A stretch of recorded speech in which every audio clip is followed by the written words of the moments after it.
Hey guys, glad to see you again. Here I am, sitting on a stool here next to our little fireplace, ready to give you another one of my little hunting seminars. Today I have a new subject to talk about. And you know, I think about this subject every day, believe it or not. You know, next to my bed, I have a detailed map, hunting map, made by my son John.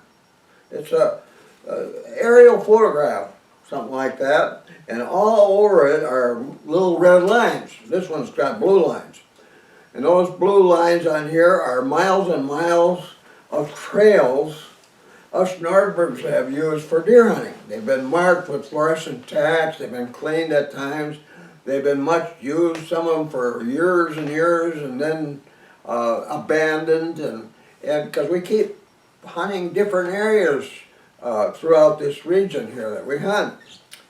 And that in itself is kind of nice because, you know, we always, you know, you can look at a trail, I can visualize in my mind just what this trail looks like that one right there, right there. There's a little creek that runs down here, I call it Tumbling Brook, goes down to this little river down here.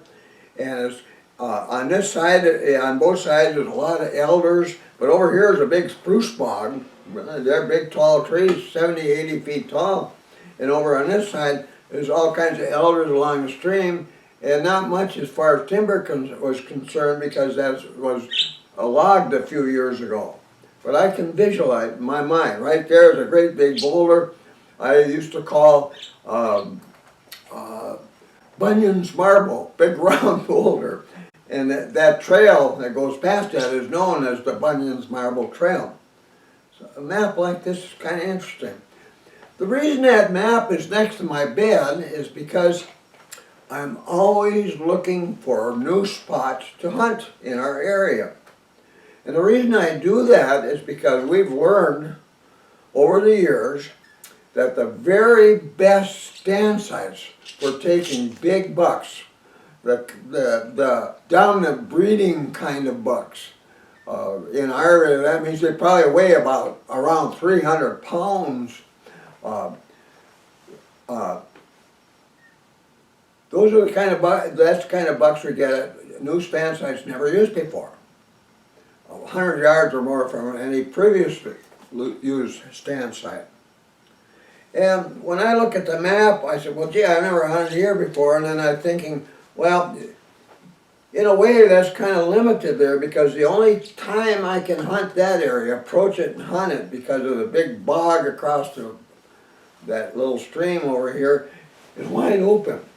And to get there, I have to come from the south or from the west. And so if you have an east wind or a northeast wind, forget it. You can't hunt there. That's good to know. Then I think other times, like just recently, I've been looking at this spot right over here. And oh, it's probably about, I would say, 25 acres in size. And on the south side is a old clear cut, and on the west side is an old clear cut. But what's intriguing about it is that up here, north of it, we always see deer. There's deer there. Taking several big bucks there. East of there, same story, right there. That's been a good spot to hunt. And south of that, right here, well, why not there? And, you know, I really want to get in there and investigate that better this fall. I'm going to get up there early, and I want to travel all over that 25 acres and see what it looks like, because it just stands to reason that's got to be a good place for a tree stand, right in there somewhere. That one I could approach from the south or from the north. So, gee, I could go there with a west wind, a crosswind, or from the south crosswind with a west wind, or from when the wind's from the northwest or northeast from the south. All kinds of directions I could use to get in there. And I could have more than one stand site. You see what I'm thinking? And because we've never hunted there before, ever, in all the years since 1990 that we've hunted this region here, that's a spot for taking a big buck.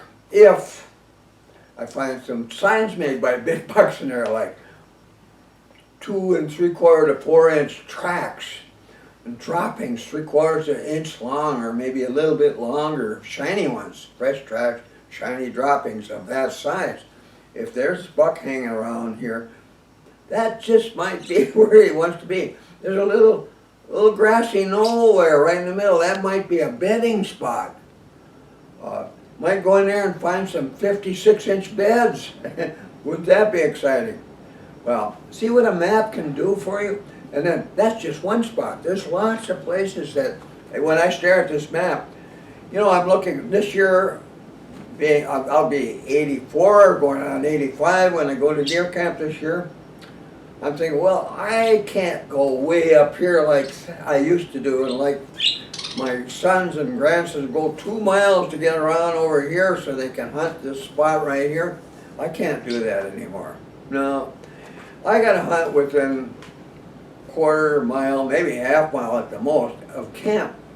In fact, I'm thinking I might take the afternoons off this year and be camp cook, getting everything ready in the evening for a big evening meal that we have every day. But at any rate, I don't want to have to go too far.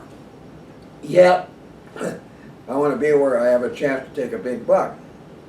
So, anyway, so I'm looking at this thing. Gee, you know, if I'm going to hunt that close to camp, what do I do when I got a west wind? Well, I got this spot and this spot. I can hunt there.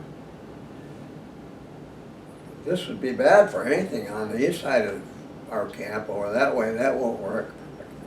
Or I could go down here and I could go into the wind over to this spot and watch this old clear cut from the south side. Or I might say, what do I do? South winds are common in our deer season, and west winds too, but sometimes we get the east and that kind of thing. Where will I hunt? Within that distance. So I've been looking at it almost every day, thinking about that. And the reason I'm thinking about it, that once I make up my mind about these things, that's where I want to scout this year. There's a trail here that my son John made from camp that goes straight north. I've never been on that trail. Interesting area up there. There's a spot up there where I've taken some really big bucks, 13-pointer right there. I don't know, this is going to be interesting. So, see why a map like this is important? So anyway, another thing I do with a map like this, sitting on the table usually in camp all the time. I go out in the morning and hunt at a spot where I figure I'm going to see a big buck that day. And of course it doesn't happen every day, and I don't expect that. It only has to happen once a season to be a regularly successful buck hunter. And that's good. Good enough for me. That's good enough for anybody. So anyway, when I come in at noon, usually when I go out in the morning and come back, I've covered a lot of trails. Some of the trails I covered I've walked on our main trails out in the deep wilderness areas, what we call our cruise trails. There's big oval things out in the middle, and our standstick approach trails branch off of that trail in a lot of places. But we have some where there isn't one, and the standstick approach trail might be really a long one, 1/4 mile long to get to a stand, but most of the ones we use, they branch off that one because we limit the trails we use during the deer season. We just don't wander all over our country. And if you've learned by now, part of what we do that's different from anybody else, I don't think there's anybody else in the country that does it. We scout during the deer season. But we don't scout during the deer season like we scout before the season, like in spring or in the fall, early fall. We can go anywhere you want then, but when it's deer hunting season, only walk on certain trails. And these big oval trails that we call cruise trails, that's our major trails for finding new, fresh tracks or droppings made by big bucks, or sometimes ground scrapes. That we don't scout anywhere else. Well, we scout when we go, like we got a trails that branch, maybe go 100 yards, sometimes a little more off that big oval cruise trail. We might find fresh tracks, buck tracks on any of those trails going in or out. But generally, we only use any stand site in our hunting area, no more than once, sometimes twice, and if we do twice, sometimes most time it's like 5 days later, which works pretty good sometimes, but we only use those trails, two stand sites approach trails, once a season, most of the time. And just for a half day. We move to new stand sites every half day. Well, that way we aren't laying down lasting trail scent. Our trail scents, yours and mine, last 4 days or more. If you keep going on certain trails, it's going to last and build. Our big cruise trail probably starts building pretty good in some areas where we travel a lot to get to stand sites. But we don't spread trail scent like that anywhere else. And so all the deer in the middle and on both sides, all around it, they don't encounter fresh trail scent of humans all during the deer season, so they stay home. And that's especially important when you're hunting big bucks, because they're so darn sensitive. Give them the least reason and they're gone for the season. So we don't let that happen. As long as they got safe places to roam and carry on life as normally, they stay there. And this is why we often get one or two of the bucks we take home each year on the last day of a hunt. So the last day can be as good as the first day. But all of that comes from these maps. Without these maps, you're kind of guessing. You're blind. You don't know where to scout. You don't know, where to hunt. The map like this really nails it down for you. But like I was starting to say, I get back to camp at noon, I found fresh tracks of a big buck right over here, walking on this cruise trail. And he was going this way.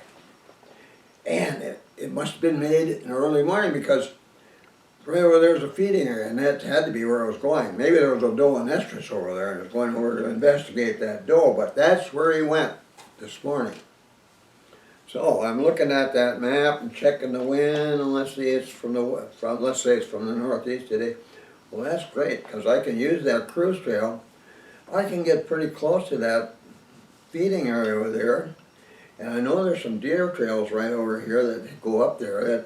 It's got like the spokes of the wheel, trails going to this feeding area. And a lot of red osiers there, which the deer like after the 8th of November, and it's the 10th today, that's what they're going to be feeding on. So that's a good bet for taking a big buck. So I figure out wind direction, all that kind of thing, and approximately where I want to go that. And I might be off trail, but there's plenty of deer trails around. Usually there's 1, 2, or 3 heading in the direction where you want to go. And I'll use one of those deer trails, not the one that the buck used, but one of the others, to get to close to that feeding area. And this kind of thing we do every day. You come back at home, back at noon, and you're walking back, and this old logging trail that goes up past our deer camp. Get down close to that, and gee, there's tracks right on my tracks, and they're buck tracks. And they're a real big buck. The tracks are only 2 5/8 inches long. It's not the hugest buck in the world, but I walked right on my tracks and went in here, so it's bedded in there. And it came from over this way. Well, there's a feeding area right there, a long narrow one right there. So when I found those one day and the wind was from the west, I said, what I'm going to do, I'm going to go in over here, get around on the east side of that clear cut and sit right there, a little point, bunch of spruces there, good cover for a ground level stand site, sitting on my stool. So I went over there, and I wasn't there an hour, and here comes a deer, and he's got antlers. And I waited, and he got right down in front of me, and he was eating red suckers coming off of a maple stump. When I shot him, it went right down his track right there. So I field dressed it and kind of hung around there until it started getting late, and I went back to camp and told my sons, I got a deer for you guys. Go in over here. When you see my tracks in the snow where I came out from that area, I'm showing them on the net, back trail my tracks there. Go in there, and you'll see my red shirt on a little tree right next to where the deer is down. and go get them for me, and they did that. We drove down there. I had been sitting down there in my pickup filling out my report on my deer license. Before I had done there, we were loading it up, but the tailgate went back. So anyway, you see what a map will do for you. Now, this is your lucky day, because my son John is going to give you a tutorial on how to make a map like this. And you'll love that map the rest of your life. You might bring it up to date once in a while. Nice thing about using maps from the internet, you don't own them. You can't take a map from the internet and use it to make money. You can only make it for yourself, just your own. You start trying to make money instead of doing this and selling them to other people, you're going to have a problem. You can't do that. So don't worry, don't get into the business trying to do this for other people. Just have one made for yourself. And if you can't do it for yourself, you've got a computer with somewhere in your family. Every family has, and some of the best of them are only 10 years old. But figure out a way. If you can't, don't have anybody like to go to the public library. Probably a librarian will be able to show you how to get a good aerial photograph. And these aerial photographs are made almost daily. They're from satellites, and they're so good you can get down really close on your computer screen and actually see a lot of deer trails on it. Believe that or not. And so get it down there, but you don't have to be, if you had everything you wanted to get on your map and see deer trails too, it would be huge. So usually we don't make them that big. And then Johnny will take that, and with his GPS he'll transcribe his GPS trails onto the screen and superimpose it on the map accurately. So there you are.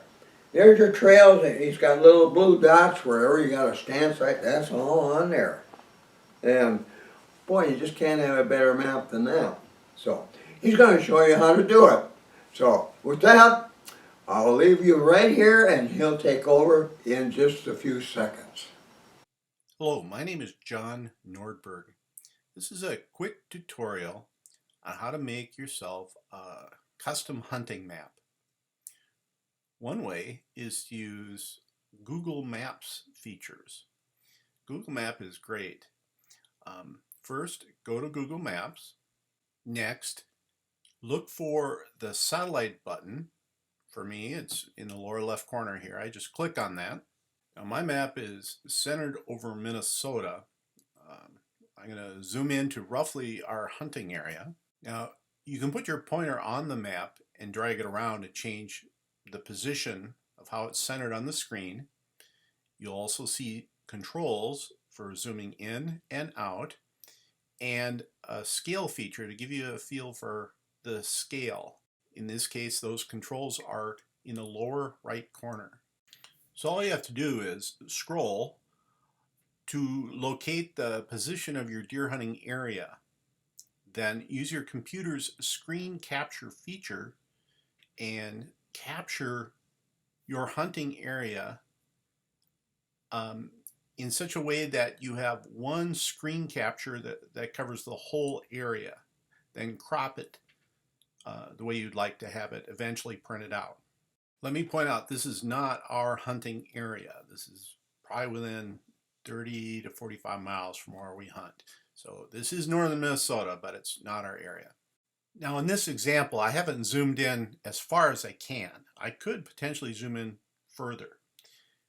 Now, if you like the quality at this level of zoom, you're set. You can go on to the next steps and add trails and other features. However, I like to zoom in all the way to the highest resolution possible and then piece together the higher resolution screenshots into one really large file. I'll show you those steps next. Here I've zoomed into the highest magnification and taken a screenshot of one portion of the larger hunting area. Here's a second screenshot that overlaps the first. Next, I've imported the two screenshots into my favorite image editing program. I prefer Adobe Photoshop, but there are less expensive options out there that you can use on your computer. The red arrow shows a tree line that matches on the two screenshots. Next, I need to align the two screenshots together. I imported the screenshot on the right first. That forms the background or the bottom layer in Photoshop. Then I imported the second screenshot. That forms the top layer in Photoshop. That top layer, I changed its opacity to 50%. This will allow me to see through that layer when I line them up on top of each other. Here, the two screenshots are now aligned to each other. Next, I've changed the opacity of the top layer to 100%. Now it looks like it's just one larger image. Next, it's just a matter of repeating this process. You take screenshots of your hunting area at the magnification you prefer, and then just stitch them together using this kind of a feature in whatever image editing program that you prefer. When you are done, you'll be left with a high resolution version of the low resolution screenshot you started with. This is where it starts to get really cool. Go scouting and draw maps for the trails and the positions of things like feeding areas, antler rubs, ground scrapes, watering holes, bedding areas, whatever. We like to use my GPS for this. As we walk our trails, we get dots that are tightly spaced and show where the trails are. We add waypoints. We go off trail and mark a lot of waypoints where we define things like a feeding area, which I'll demonstrate here in a minute. But then what you do is you take this information in your GPS software and export it. Now you may need to take a screenshot and stitch them together like I just showed with Google Maps. So if your software doesn't provide you with a direct image export, then you can just take screenshots and stitch them together. In this example, I've taken a screenshot from my Garmin GPS software and imported it into Adobe Photoshop. In this case, it's the background layer. Then above that, I've created additional layers for trails, feeding areas, buck bedroom, watering holes. I've added a symbol for north. I put X's for stand site locations. I put GS in a couple places for ground scrapes. You could add codes for antler rubs or whatever features you would like on your map. Finally, I hide the background layer that contains the GPS information because quite frankly that's kind of messy and I don't want that on my final map. When you're done, what you are left with is a map that looks something like this. In this example, I just have the main gravel road, 3 cruise trails. They form loops, and then off of those loops are stand site approach trails leading to X's where there are locations of stand sites. It could either be a ground blind or a tree stand, whatever. The final steps in this process is to import this graphic of your trails onto your high resolution map and then print it out in pieces and tape them together. And you're left with a nice high quality aerial map showing your trails for your hunting area. Yeah. Hey guys, how do you think? Did you see that? Isn't that amazing? No, I guess I'd have to say, I haven't said it often, but this is one of the real secrets or good tips for regular buck hunting success. A map like that. And keep thinking like I do. Spots never used before are the very best for taking older bucks. You catch them by surprise. Never been a tree stand around here, never any stand hunters. And come opening morning, this buck's walking along and boy, I never have to worry here. There's nothing around here. And right when he's thinking that, there you are up there taking aim at him. So, new spots are the best. Old spots, they eventually die. They become duds, essentially. with luck and good care, you can make a stand site last several years. But eventually, they all are killed because the deer that you're hunting are the most wary and most cunning deer in the woods. And you can't fool them for long. In fact, very often you only get one chance at one stand site to get a big buck. And if you don't get him, you got to move on 100 yards or more, because he's going to be avoiding you there, keeping 100 yards or more away from that spot for the rest of the hunting season. So, no, to plan help plan your next hunting trip and make it more successful, make a map. So, do like John showed you, and you'll be really happy. Well, now, before I go, let me ask you again to press that red button down there, subscribe to my YouTube presentations. I'm going to be doing this as long as I live. Hopefully that'll be some time. You're starting to get the idea I can do that, and I can. I've done it many times. I used to teach at my hunting school every year for 25 years, and I could talk for 4 days, 12 hours a day. I wish I had more time at the end. So, yeah, subscribe. I appreciate that. It doesn't cost you anything. Just take you a minute or two, and you're all set. And you'll be told when my next YouTube presentation has been submitted or been put on the screen. So, anyway, and then another thing I wish to do, the last 6 months, when I think about it, I had a stroke in November after the deer season. And since then, the time has gone so fast. 6 months have gone by so fast. Here it is, just about June now. You know what that means? In 11 months we'll be in the woods, or 5 months we'll be in the woods deer hunting, or sooner, 4 months if you're a bow hunter, be in the deer hunting deer. That time goes really fast. Now, I wrote the best book I've ever written, and I've been at this for, since the 1960s. This book I wrote, published last year, my 10th edition, a huge book, is the best thing I've ever written. And the hunting methods in there, there's nothing like them on the planet. And they work so well for hunting older bucks and all other deer. I mean, if they're good for older bucks, the big bucks, those other deer are just pushovers. And it's true. We see a lot of deer when we're hunting that we don't even raise our rifle, we just sit and watch them. They're the best deer lures in the country. Live does, whether it's an estrus or not, is a good buck lure. Nice to have them around. Nice to have deer unafraid, not acting alarmed at all in your area and leaving their scents behind there. And buck walks out, oh, this is a safe area. Look at all the nice deer standing around here. There's a doe that went by here. I should go over and check on her. And you never know. That might be the one reason that day or that hour that buck passes within easy shooting range of your stand. So, anyway, don't wait till what you're going to learn from this book is not something you can look at today and say, oh yeah, that's a good idea. Then go in the woods tomorrow and expect to be able to use those hunting methods to take deer. I mean, what I'm teaching you now is complex. It takes a while. Opportunistic stand hunting, that's what that is, taking quick advantage of very fresh signs made by deer, especially big bucks.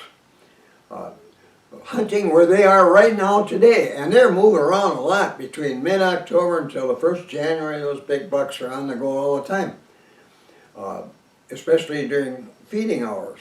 But a lot of times even midday under certain circumstances when the weather sets up a midday feeding cycle. So you gotta be able to hunt where they are today, now, or will be tomorrow morning. And so you learn how to do that from my book. But like I say, it's not some quick fix like going to the store and buying some buck lure scent and put it on branch and you're all set. Well, that doesn't work much today. A lot of things don't. It used to be, gee, just get a tree stand, put a tree, and 20 deer in a day around you, and here comes one with nice antlers, and you get them. It was easy back in the 1980s, but it's been a long time since hunting has been made easy by some quick fix. They just don't come along very much. Opportunistic stand hunting or portable stump hunting and all the 4 other new and much improved hunting methods that are in this book are not something you learn in one sitting. You're going to be looking at that book for the rest of your life and making sure that you're doing everything just right, because it takes 30 or more special precautions every day you hunt if you're a buck hunter, and if you miss one of it, can screw the whole thing up. You need to know about those things. So don't wait till the last minute to get the book, because you're going to want it. Sooner or later you're going to want it. So your buddy's going to have it, so he's going to be bragging about all the things he's learning, and if you still don't have yours, well, you're going to start feeling like, boy, I'm missing the book. So don't let that happen.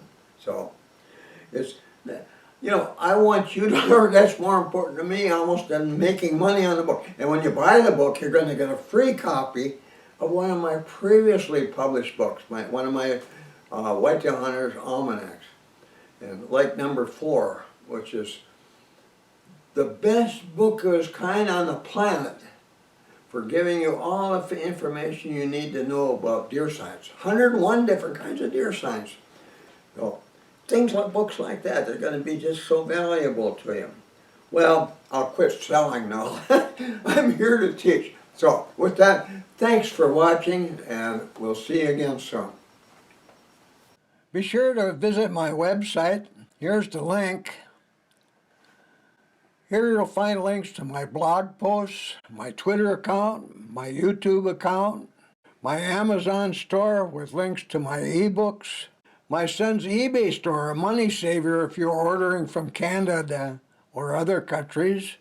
And be sure to sign up for my email updates. Here you will also find deer and bear hunting articles, my website bookstore, and much more.